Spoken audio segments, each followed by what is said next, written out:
Start ചെയ്യാം. നമ്മൾ കഴിഞ്ഞ ദിവസം പറഞ്ഞു ആകുന്നു ആകുന്നു ആകുന്നു എന്നുള്ള കാര്യം അല്ലേ? എന്താകുന്നു? ടീച്ചറാകുന്നു, ഡോക്ടറാകുന്നു, വിദ്യാർത്ഥിയാകുന്നു. ആകുന്നു ആകുന്നു ആകുന്നു എന്ന് കാണിക്കാൻ നമ്മള് ഈസ്, ആമ്, ആർ ഉപയോഗിച്ചു. എപ്പോഴേക്കാന്ന് നമുക്കറിയാലോ. ആമ് ഞാനാകുന്നു ഞാനാകുന്നു എന്ന് പറയണെങ്കില് പഠിക്കാനാണ് പിന്നെയും പിന്നെയും പറയുന്നേ. ഈസോ അവന്, അവള്, അങ്ങനെ ഓരോരുത്തർ വരുമ്പോഴാണ് ഈസ് ഈസ് അല്ലേ? കുറച്ചധികം ഒന്നിലധികം പേരാണെങ്കിൽ ആറ് ആകുന്നു, ഒന്നിലധികം പേരാകുന്നു, ഞങ്ങളാകുന്നു, നിങ്ങളാകുന്നു, അവരാകുന്നു എന്നൊക്കെ പറയണെങ്കിൽ ആറ് അല്ലേ? പിന്നെ ഉണ്ട് ഉണ്ട് ഉണ്ട് എന്ന് പറയണെങ്കിലോ ഹാവും ഹാസും. ഉണ്ട് ഉണ്ട് ഉണ്ട് ഉണ്ട് അല്ലേ? എപ്പോ ഉണ്ട്? ഇപ്പൊ ഉണ്ടെന്ന് പറയുന്നത് അല്ലേ? അല്ലെ സ്ഥിരമായിട്ടുണ്ട് എന്ന് പറയണെങ്കിൽ have. I have a pen. എനിക്കൊരു പേനയുണ്ട് അല്ലേ? He has. അത് ഹീയും ഷീയും ഒക്കെ വരുവാണെങ്കിൽ ഹാസ്. അയ്യും യുവും വരുവാണെങ്കിൽ ഹാവ്. അവര് വരുവാണെങ്കിൽ, ഞങ്ങൾ വരുവാണെങ്കിൽ, അതായത് ഒന്നിലധികം പേര് വരുവാണെങ്കിൽ ഹാവ്. പറഞ്ഞില്ലേ? അതല്ല ഇപ്പൊ ഉണ്ട് ഇപ്പൊ ഉണ്ട്. നേരത്തെ ഉണ്ടെന്ന് പറഞ്ഞാൽ, നേരത്തെ ഉണ്ടായിരുന്നു എന്ന് പറയണെങ്കിൽ ഹാഡ്. ഹാഡ് എന്താ? ഹാഡ്. ഐ ആണേലും ഹാഡ്, വി ആണേലും ഹാഡ്, യു ആണേലും ഹാഡ്, ഷിയു ഷീ ദേ ഒക്കെ ആണെങ്കിലും നേരത്തെ ഉണ്ട് എന്ന് പറയണെങ്കിൽ ഹാഡ്. ഓക്കെ അല്ലേ? ഓക്കെ അല്ലേ? നമ്മള് മുമ്പ് പറഞ്ഞു, എന്തൊക്കെയാ പറഞ്ഞേ? കുറെ പേരുകൾ പറഞ്ഞു. നെയിംസ് അല്ലേ? കുറെ പേരുകൾ പറഞ്ഞു, ആളുകളുടെ പേര് അല്ലേ? അരുൺ, അർജുൻ അല്ലേ? ആളുകളുടെ പേര്. അതുപോലെ ആനിമൽസിന്റെ പേര് എന്തൊക്കെയാ? ബേർഡ്സ്, മങ്കി, ഇങ്ങനെ കുറെ പേരുകൾ അല്ലേ? എലിഫന്റ്, ഹോഴ്സ്, അങ്ങനെ കുറെ പേരുകളുണ്ട്. വേണം സ്ഥലത്തിന്റെ പേര് പറയാം. പുൽപ്പള്ളി, കാപ്പിസെറ്റ്, അമേരിക്ക, കോട്ടയം അല്ലേ? പിന്നെന്താ?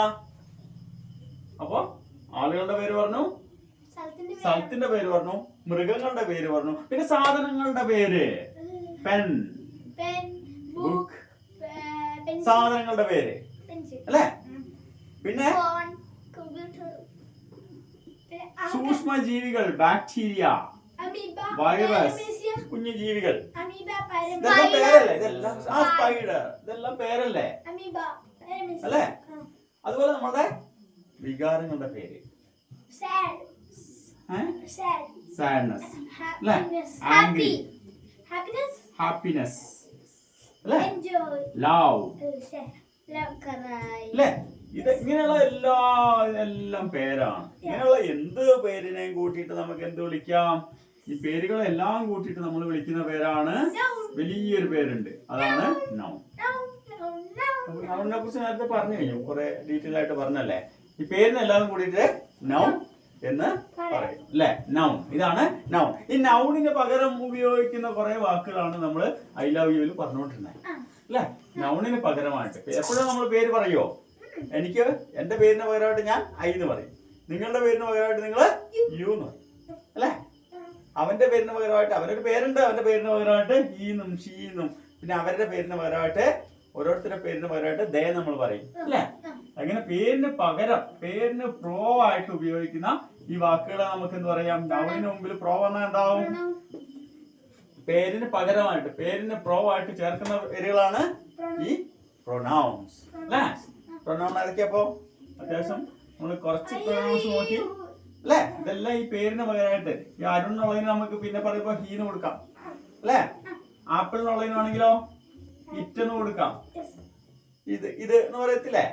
അങ്ങനെ ഇതിനെല്ലാം പ്രൊനൗൺ എന്ന് പറയാം. ഓക്കെ അല്ലേ?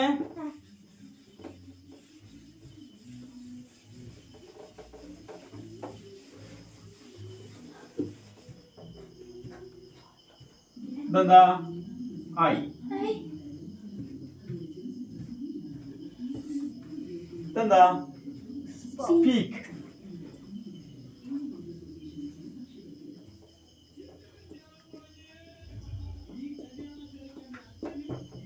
I speak English. Speak. Speak എന്ന് പറഞ്ഞാൽ എന്താ? സംസാരിക്കുന്നു അല്ലെ പറയുന്നു. ഞാൻ ഇംഗ്ലീഷ് പറയുന്നു. ഇവിടെ ഐ എന്ന് പറഞ്ഞ എന്ത് സംഭവമാണ്? ഇങ്ങനെയുള്ള വാചകങ്ങളെല്ലാം ഇത് പറയുന്ന ആളാരാ? ഇതിനകത്ത് പ്രധാനപ്പെട്ട ആളാരാ? അല്ലേ? പ്രധാനപ്പെട്ട ആളെ നമുക്ക് എന്തെന്ന് വിളിക്കാം? സബ്ജക്റ്റ് എന്ന് വിളിക്കുക. അപ്പൊ ഈ ഐ എന്താണ്? സബ്ജക്റ്റ് ആണ്. ഓരോ വാചകങ്ങള് വാചകം എന്ന് പറഞ്ഞാൽ അറിയാവോ? ഇതിന് നമ്മൾ വാചകം അല്ലെങ്കിൽ സെന്റൻസ് എന്നൊക്കെ വേണം വിളിക്കാം. വാചകം എന്ന് പറഞ്ഞാല് കറക്റ്റ് ഒരു ഐ സ്പീക്ക് ഇംഗ്ലീഷ്, ഞാൻ ഇംഗ്ലീഷ് സംസാരിക്കുന്നു. അതിന് കൃത്യമായിട്ടൊരു അർത്ഥമുണ്ട് അല്ലെ? ഞാൻ ഇംഗ്ലീഷ് സംസാരിക്കുന്നു, ഞാൻ ഇംഗ്ലീഷ് സംസാരിക്കുന്നു അല്ലെ? അതിന് കൃത്യമായിട്ട് ഒരർത്ഥമുണ്ട്. അപ്പൊ അതിനകത്ത് സംസാരിക്കുന്ന പ്രധാനപ്പെട്ട വ്യക്തി ആരാ? ഞാൻ. അപ്പൊ ഇതിനകത്ത് സബ്ജക്റ്റ് ആരാ? അല്ലെ? ആരാ? ഞാൻ കഴിഞ്ഞു. ഞങ്ങൾ ഇംഗ്ലീഷ് സംസാരിക്കുന്നതാണെങ്കിലോ വി സ്പീക്ക് ഇംഗ്ലീഷ്. ഞങ്ങൾ ഇംഗ്ലീഷ് സംസാരിക്കുന്നു. ഇതിനകത്ത് പ്രധാനപ്പെട്ട വ്യക്തി ആരാ? അപ്പൊ നമ്മൾ ഇതിനെന്തെന്ന് വീന് എന്ത് പറയാം? സബ്ജക്റ്റ്. ഇതിനകത്ത് ആരാ സംസാരിക്കുന്നേ? ഞങ്ങളല്ലേ. പ്രധാനപ്പെട്ട ഈ സംസാരിക്കാന്ന് പറഞ്ഞ ഒരു പ്രവൃത്തി അല്ലേ? അല്ലെ? ആ പ്രവൃത്തി ചെയ്യുന്ന ആളാരാ? ഞങ്ങൾ. അവരല്ലേ ഏറ്റവും പ്രധാനപ്പെട്ട ആൾക്കാരെ. അപ്പൊ അവരെന്ത് വിളിക്കാം? സബ്ജക്റ്റ്. നീ ഇംഗ്ലീഷ് സംസാരിക്കുന്നു, നിങ്ങൾ ഇംഗ്ലീഷ് സംസാരിക്കുന്നു. You speak English. ഇതിനകത്ത് പ്രധാനപ്പെട്ട വ്യക്തി ആരാ? യു അല്ലേ? ഇനി നോക്കിയോ, അവൻ ഇംഗ്ലീഷ് സംസാരിക്കുന്നു. He speaks English. He speaks English. അവൻ ഇംഗ്ലീഷ് സംസാരിക്കുന്നു. ഇതിനകത്ത് പ്രധാനപ്പെട്ട വ്യക്തി ആരാ പൗലോ? ഹി. അപ്പൊ ഹീനെ നമുക്ക് എന്ത് വേണം വിളിക്കാം? സബ്ജക്റ്റ്. ഇനി ഷീ, അവളും പറയട്ടെ. ഷീ സ്പീക്സ് എന്ത്? ഇംഗ്ലീഷ്. She speaks English. അതിനകത്ത് പ്രധാനപ്പെട്ട വ്യക്തി ആരാ? ആരാ ഇംഗ്ലീഷ് പറയുന്നേ? അവൾ. അപ്പൊ അവളെ നമുക്ക് എന്തെന്ന് വിളിക്കാം? അവളെന്ത് വിളിക്കാം? സബ്ജക്റ്റ്. ഇനി അവര് വിളിച്ചോട്ടെ, അവര് ഇംഗ്ലീഷ് പറഞ്ഞോട്ടെ. They speak English. They speak English. അവര് ഇംഗ്ലീഷ് സംസാരിക്കുന്നു അല്ലെ? അപ്പൊ ഇതിനകത്ത് പ്രധാനപ്പെട്ട വ്യക്തി ആരാ? അവര്. അതായത് സബ്ജക്റ്റ് അവരാണ്. ഇതിലെല്ലാം നോക്ക്, ഈ സബ്ജക്റ്റ് ഈ പ്രധാനപ്പെട്ട ആളുകളെല്ലാം ഓരോ പ്രവൃത്തി ചെയ്യുന്നുണ്ട്. എന്താ? എന്ത് പ്രവൃത്തി ചെയ്തേ? സ്പീക്ക് എന്ന് പറഞ്ഞ പ്രവൃത്തി. ശരിയല്ലേ? സ്പീക്ക് എന്ന് പറഞ്ഞ പ്രവൃത്തി ചെയ്തു. പ്രവൃത്തി എന്നുള്ളത് നമുക്ക് വേണമെങ്കിൽ വെർബ് എന്ന് പറയാം. എന്താ വെർബ് എന്ന് പറഞ്ഞ പ്രവൃത്തി? മനസ്സിലായോ? സബ്ജക്റ്റ് ചെയ്ത കാര്യം എന്താ? അതിനെയാണ് ഇവിടെ പ്രവൃത്തി എന്നുകൊണ്ട് ഉദ്ദേശിക്കുന്നത് അല്ലെ? ഇവിടെ സംസാരിക്കാന്നാണ് ചെയ്യുന്നത്. ഞാൻ സംസാരിച്ചു, ഞങ്ങൾ സംസാരിച്ചു, നീ സംസാരിച്ചു, അവൻ സംസാരിച്ചു, അവള് സംസാരിച്ചു, അവർ സംസാരിക്കുന്നു അല്ലെ? സംസാരിക്കുന്നു, അവർ സംസാരിക്കുന്നു. എന്ത്? ഇംഗ്ലീഷ്. അപ്പൊ സബ്ജക്റ്റ് മനസ്സിലായോ? ഈ പ്രവൃത്തി ചെയ്യുന്ന പ്രധാന ആളാണ് സബ്ജക്റ്റ്. ഈ സബ്ജക്റ്റ് എന്ത് പ്രവൃത്തിയാ ചെയ്തെന്ന് നോക്കുക. അതാണ് ഈ വാചകത്തിലെ ആ ചെയ്ത പ്രവൃത്തിനെ നമുക്ക് വേണമെങ്കിൽ വെർബ് എന്ന് വിളിക്കാം. വെർബ് മനസ്സിലായോ? വെർബ്. പക്ഷെ ഇവിടെ നോക്ക്, ഐ സ്പീക്ക് ഇംഗ്ലീഷ്. ഞാൻ സ്പീക്ക് ചെയ്തു, ഇംഗ്ലീഷ് സംസാരിക്കുന്നു. വി ഞങ്ങൾ ഇംഗ്ലീഷ് സംസാരിക്കുന്നു. You speak English. He speaks English. എന്തെങ്കിലും വ്യത്യാസമുണ്ടോ? ഇല്ലേ? ഇവിടെ എല്ലാം സ്പീക്ക് ആയിരുന്നു. ഹി ആയപ്പോഴത്തേക്ക് സ്പീക്സ് ആയി. ഷീ ആയപ്പോഴും സ്പീക്സ് ആയി. ദേ ആയപ്പോഴോ സ്പീക്ക് എന്നാണ്. നോക്കപ്പോ ഈ സംസാരിച്ചു എന്നുള്ളത് അല്ലെ? സംസാരിക്കുന്നു എന്നുള്ളത് ഐ ആണെങ്കിൽ അതുപോലെ തന്നെ എഴുതി സ്പീക്ക്, സംസാരിക്കുക അല്ലെ? വി ആണെങ്കിലും സ്പീക്ക്, യു ആണെങ്കിലും സ്പീക്ക്. അപ്പൊ ഐന്റെ കൂട്ടത്തിൽ അങ്ങനെ തന്നെ എഴുതിയാൽ മതി, വിന്റെ കൂട്ടത്തിൽ അങ്ങനെ തന്നെ എഴുതിയാൽ മതി, യുവിന്റെ കൂട്ടത്തിലും അങ്ങനെ തന്നെ എഴുതിയാൽ മതി. പക്ഷെ ഹീ ഷീ എന്നൊക്കെ വരുമ്പോൾ, ഹീ ഷീയും വന്നാല് അവർ ഓരോരുത്തരല്ലേ ഉള്ളൂ. അപ്പോ നമ്മൾ ഈ പറയുന്ന പ്രവൃത്തിന്റെ കൂട്ടത്തില് ചിലപ്പം എസ് ആയിരിക്കും, അല്ലെങ്കിൽ എസ് നമുക്ക് ചേർക്കേണ്ടി വരും. നോക്ക്, സ്പീക്കിന്റെ കൂട്ടത്തില് നമ്മള് എസ് ഇട്ടു അല്ലെ? അവനും അവളും വന്നപ്പോ. ഇനി ഹരി ആണെങ്കിലോ? ഹരി ആണെങ്കിൽ എത്ര പേരുണ്ട്? ഹരി സ്പീക്ക് ആണോ സ്പീക്സ് ആണോ? ഹരി ഒരാളല്ലേ ഉള്ളൂ. അപ്പൊ ഒരു സ്പീക്ക് എന്നുള്ളതിന്റെ കൂട്ടത്തില് ഒരു എസും കൂടെ ഇട്ട് കൊടുത്തു. Hari speaks English. Lalitha Lalitha speaks അല്ലേ?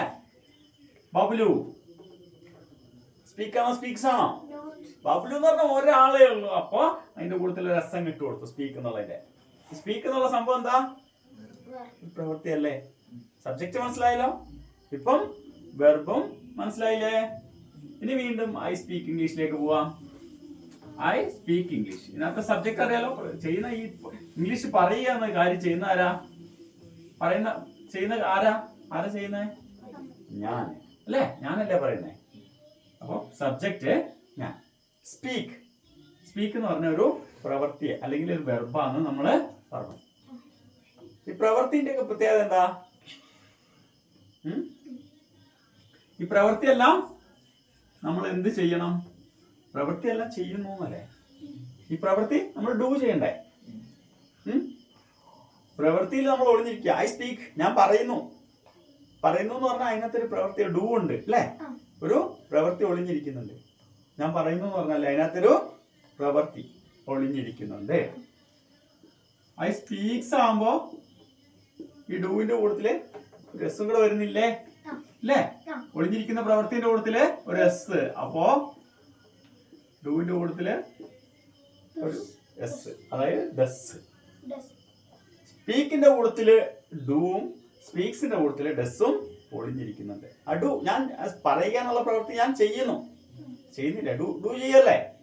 പറയുക എന്നുള്ളത് ഡു ചെയ്യാണ്. സ്പീക്സ് ആകുമ്പോഴോ അവനാ പറയുന്നെങ്കിൽ അതിനകത്ത് ഒളിഞ്ഞിരിക്കുന്നത് ഡസ് ആണ്. ഐ സ്പീക്ക് എന്ന് പറഞ്ഞാൽ അതിന്റെ അർത്ഥം ഐ ഡു സ്പീക്ക് എന്നാണ്.